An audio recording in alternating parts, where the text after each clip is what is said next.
We gotta talk about the Steam Machine and the concerns for the potential price point. So Valve has been pretty tight-lipped on not revealing the price of the Steam Machine, and they said they'll have it priced like a PC, but what does that mean? Are we talking $700 or more? Because if this thing is more than $600, I think this product will be dead on arrival. Because look, if you're a PC player like me, you probably already have a PC more powerful than this device. So I don't think this is for us. I think it's for people who are on the fence about switching from console to PC gaming. And you could tell by how they advertise the device that is meant to be a device that eases console players into PC gaming. It has its own operating system, its UI basically functions like a console while still being a PC. So if that's the case, I don't see console players being willing to drop more than $600 on this device. And Valve said they aren't willing to take a loss on this device, but I think that's where they're going wrong. They took the loss on the Steam Deck and it worked in their favor. Also, they advertised this device as a workstation, but this thing only has 16 gigs of RAM. And I can tell you, as somebody who makes YouTube videos, 16 gigs of RAM does not feel like enough. I got this tab open, I got the editing software open, I got YouTube open here. You're going to run out of memory before you realize it. I would recommend 32 gigs of RAM for a workstation at the bare minimum. And more on the RAM, we are starting to move to a point where 16 gigs of RAM is becoming the bare minimum for certain AAA titles. Take Monster Hunter Wilds, it released earlier this year and the bare minimum is 16 gigs of RAM. Now luckily on the Steam Machine you can upgrade the RAM because it's not soldered to the motherboard. But that's another problem. If you've already dropped $600 or $700, you're not going to be too eager to drop more money on RAM. And keep in mind this device uses SODIMM, which is what's used in laptops and other devices, and it's more expensive than desktop RAM. And a triple whammy here is RAM is already going up in price, thanks to the demand from AI data centers. Another thing is the VRAM. This thing only has 8 gigs of VRAM, but that's not even the worst part. The graphics card is soldered to the motherboard, meaning you can't upgrade your graphics card. And 8 gigs of VRAM does not feel like enough for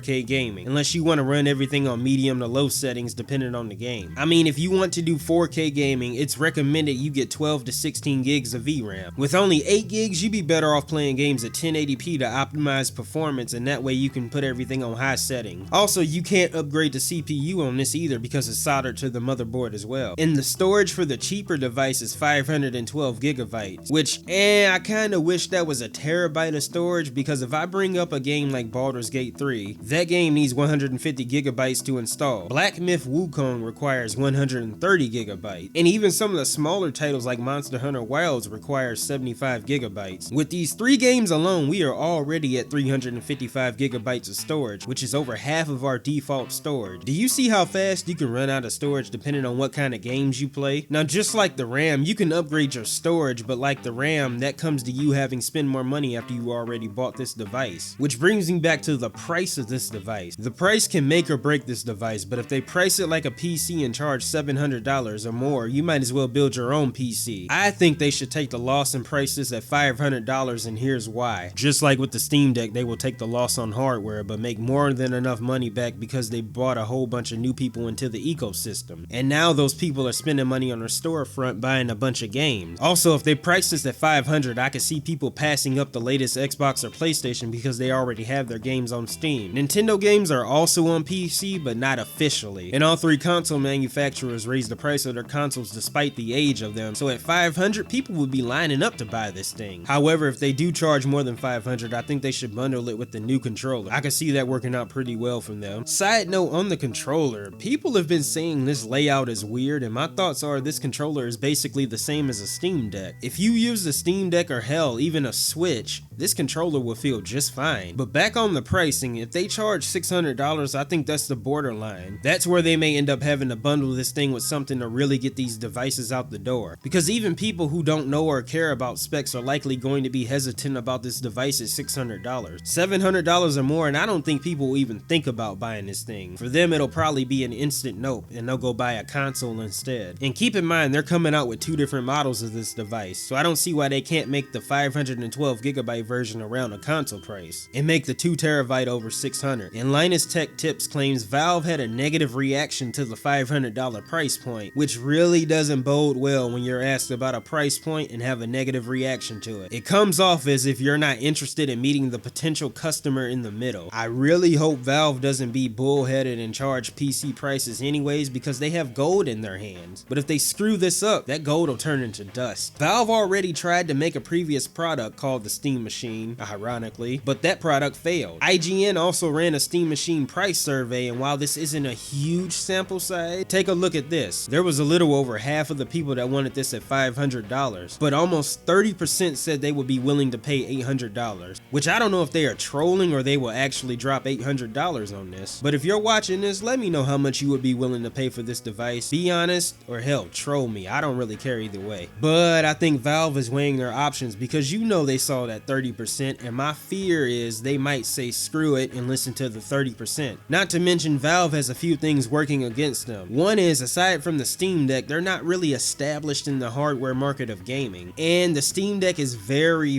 niche. Sony, Nintendo, and to a lesser extent Microsoft already established themselves in the hardware market. Valve is the new guy, and I'm sure most of you will agree. The new guy would be kinda silly to think they can come in and charge the highest price without proving themselves first. Not only that, they're coming out with the VR headset in 2026 as well. And I'm just thinking, slow down, Valve. You want people to drop PC prices on your device and buy the new VR headset? Are you out of your minds? And another thing is, people are getting sick of prices being raised everywhere. So another expensive device on the market might just send people over the edge. I just don't see this working out for them, because a portable PC, while a good idea, you can already build your own PC and put it in a living room. Plus, there are so many tutorials on YouTube teaching you how to assemble a PC that it's almost impossible to fail. Will the PC you build be as portable as a Steam machine? No, but it can still be done. If you really want a portable PC gaming device, I would suggest a Steam Deck over this thing. The cheapest one is on sale for $319 right now. Its normal price is $399. Also, if you build your own PC, the PC you build can be customized just how you like it. And with your own PC built, you can upgrade the GPU and CPU later down the road. Not to mention, you can choose what case size you want as well. And if you do go to build your own PC route, I recommend you buy a full or mid-tower case, because those sizes leave room for future upgrades down the line. You're a bit more limited with the smaller cases. But back on the Steam Machine, up front, I think the Steam Machine will be cheaper than building your own PC, but remember, you can't upgrade your graphics card or CPU. So in the long run, you might end up paying less to build your own PC overall. Because assuming this device is successful, you would have to wait for Valve to come out with a Steam Machine 2 or something. Or instead of that, you can build your own PC and just stick with what you got and skip a graphics card generation or two. Or you could wait to get a discount on the parts you want, because eventually the part you want is going to go on sale. Take me, I'm still rocking a 6800 XT and I still feel like I don't need to upgrade my graphics card, so I haven't done it yet. Another thing to mention is, if this is being marketed towards people who aren't already on PC, they are competing with their own Steam Deck and other gaming laptops as a portable device. Now, I know if you're a PC gamer, you're thinking gaming laptops are overpriced, and I agree with you, but think about it from someone who is new to PC gaming. They wouldn't know any better. Or that person might prefer a laptop because maybe they're working a job that has them traveling a lot, which in that case, the Steam Machine is going to lose out to a laptop because it's not as useful. One more thing is, this device is tiny, so I'm really worried about how the airflow is going to be. And while they do say it's cool and quiet, I'm not so sure this device is going to be as quiet as they say it is, because heating is usually a flaw of smaller devices, because the parts are closer together, and you know, all those parts are generating heat while under load. Plus, keep in mind, this device is the size of a GameCube, only much more powerful in parts. So with all this in place, I could see these parts getting pretty toasty while under a heavy load. Not really overheating, but a bit more warm than I'd be comfortable with. Keep in mind, the Steam Deck does the same thing. That device gets pretty warm if you're trying to play Baldur's Gate 3 on it. Oh, and another thing, you have to buy your own keyboard and mouse if you want to use this as a workstation. So even buying the device out of the gate, you're going to have to pay more money afterwards. And I mean, technically, and we're getting real technical here, if you wanted to, you could avoid keyboard and mouse and just buy the Steam controller, use the touchpads on the controller as a mouse. Because Steam has a virtual keyboard you can pull up with a prompt, but trust me, that's going to be a pain in the ass. I've used the trackpads on the Steam Deck, and while they do the job, I gotta say they're not very efficient outside of basic tasks. task. But I guess time will tell if this device ends up being worth the money or it ends up being the second failure of Valve trying to scoop up some console players. But if you enjoyed the video and you want more content like this, I would appreciate it so much if you would subscribe. Also, I would appreciate it if you dropped a like on the video. It really helps the channel out. And if you made it this far, I appreciate you so much, and I'll catch you next time.